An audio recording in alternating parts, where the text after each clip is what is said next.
Cooking Everything Outdoors show. I hope you try this at home. Don, you just showed us how easy it is to use the D-Meat Barrel for a small family that just wants to throw some burgers and hot dogs on there, how versatile and easy it is to do that. And Sean, we're going to kick it up a bit, and for those people that are going to cook for a crowd or cook for a large family, you're going to show us what you can do with this, and I'm just absolutely stunned by this. I mean, we're hanging chicken, we're hanging tri-tip, we're hanging ribs, we're cooking potatoes, we're hanging pork roast, and we're going to do some veggies at the end. All right. Well, I'm at your mercy. Show me how to do this. Let's see what's going on.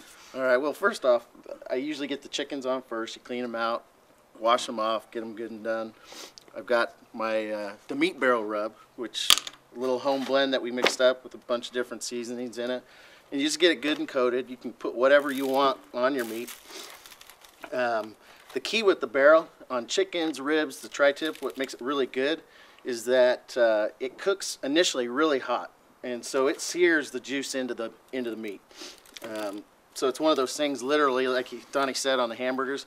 Once we get it hung, you get it in there, you walk away, and I've never had anything burn too bad. But it comes out perfect. Everybody's amazed. It makes you look like a hero when it comes to barbecuing. Now, when you're talking about burn, you're talking about the actual charring effect. The charring, yeah. The part that most people don't like. Exactly. Char-free. Exactly. And one of the things that's beautiful about this, and we haven't gone to that point yet, is potentially it could meet the guidelines for the Cancer Society as far as not having that char. Right, because charred meat, and well, anything charred in a grill has been determined to be carcinogenic. Yeah. So quantities of that is really a bad thing. So exactly. That's absolutely awesome. So we're getting the meat good and coated on those ribs. Tri-tip. Tri-tip here in California is a popular cut of meat. It's really easy to cook, great for sandwiches, great just for a thick cut slice with potatoes, vegetables. Pretty common. Common here in California. Yeah, 70% of a tri-tip is consumed in California. Exactly. So if you're in the Midwest or back east, you might have to order it from your butcher, but you got to try tri-tip. It's just huge. It really is good. Yeah. And there's only 2 of those on a cow. Yep. Right? Just 2. So it's a lot of cows to get all the tri-tips. 2 per Betsy. So anyway, what we do is we take the tip of the tri-tip, try and get your biggest part of the meat hanging down. Get this hook, just kind of hook it right through there. Get me one of my rods over here, throw it in, just drop it. Let that one hang. And Donnie, can I get your help here a little bit? Sure. Go ahead, and we've got to drop this grate down. I always leave the grate in the bottom, just never had a piece of meat fall off, but if it did, it doesn't go down in your coals and you save your dinner. And go ahead and get this hooked up on the ribs.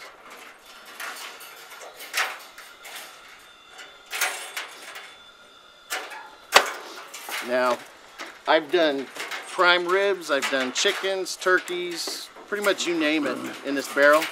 The chickens, the turkeys come out incredible. The juice just flows from them, and guarantee it'll be the best turkey you've ever had, the best chicken you've ever had.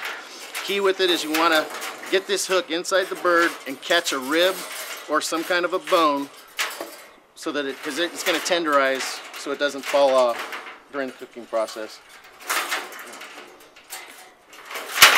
Good and hooked. Thanks. There you go. So get that hung in there. And we'll get our ribs in here. Again, what we did there is we just dropped the grate all the way down to its lowest point so we can hang the ribs. Exactly. In the previous cook, we raised it up to get the veggies off the charcoal or the fuel a little higher. Because at this point, are we going to cook with the grate at all? I am going to use the grate, because one of the beauties of this thing, and today I'm kind of cooking like it's my family instead of a big event that I sometimes do, but I can get the meat for everybody, whatever they want, ribs, chicken, tri-tip.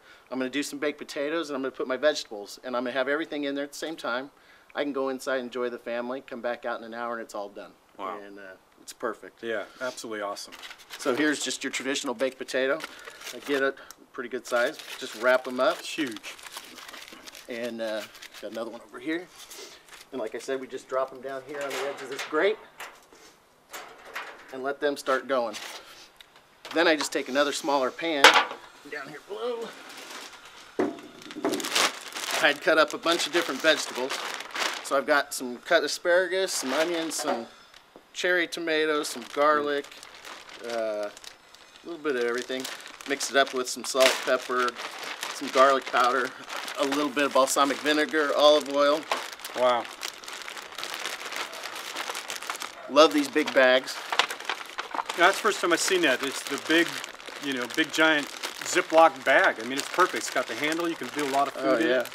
Okay, so with this, it's just drop it in the smoker barrel, and it's going to cook. Yeah. And you know, we're steaming it or baking it. I mean, what do you? What's the concept? It's going to steam. It's got that juice in there with the balsamic and the olive oil, so it's going to sit there and kind of steam, and it'll get the smoke flavor. So it's like a good smoked vegetable.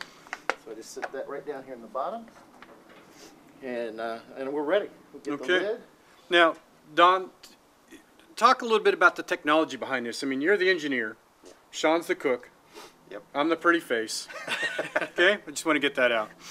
And, you know, you've designed this lid to be adjustable. You have a hanging system that's adjustable, or cooking grate. Right. I mean, tell me a little bit about this, what you've done here. Well, the idea is, again, is the key word is versatile. If you want to cook for 2 or 200, this thing is able to do it. Now, the concept behind the adjustable grate, again, is that you can raise this up.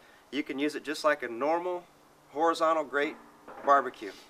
Or the benefit is when you drop that grate down, now you're doing a suspended or a hanging system. The lid acts as the ventilation for the entire unit. So we already have predetermined holes down there, so you don't have to worry about turning a dial to try to get your ventilation correct. Airflow. For airflow coming up. So as far as the exhaust or the airflow going out, the lid rotates from 0 to a 1-inch gap. Yeah, that is absolutely cool. Yeah. I mean, literally, we just adjust it as you need that smoke to come out, and it controls the heat too. Controls the heat, yeah. Correct. And that's probably the key to that right there is its simplicity. You know, we found we've got a 0 to 1-inch gap. You give it about a 1/2-inch gap, put it about halfway up, and just walk away. Right. That's the science to it. That's it. Yeah, that's incredible. About that, right there. Absolutely the most important thing, absolutely the most important feature of this, in my opinion, of taking home a rusty, dirty old barrel and putting it in my backyard, is justifying that with my wife. It ain't gonna happen, right? But you've powder coated this. Oh yeah. It looks nice. Anybody would be proud to have this in their backyard. Oh, yeah. I mean, this is a clean machine. I'm so impressed with that. Yeah. Heavy duty. We've been cooking in them out 10 years, and they don't break down. And absolutely. Right. And it's still, you were talking earlier that it's so versatile. You do a whole meal in these. You're still trying to find new things to cook in them. Oh yeah. And it's unlimited. I mean, we were talking about hanging a cast iron pot in it at one point. Right. I mean, who knows what else you can do on this incredible D-Meat Barrel. It's all cooking. I'm getting hungry. Can't wait to see it when it's finished.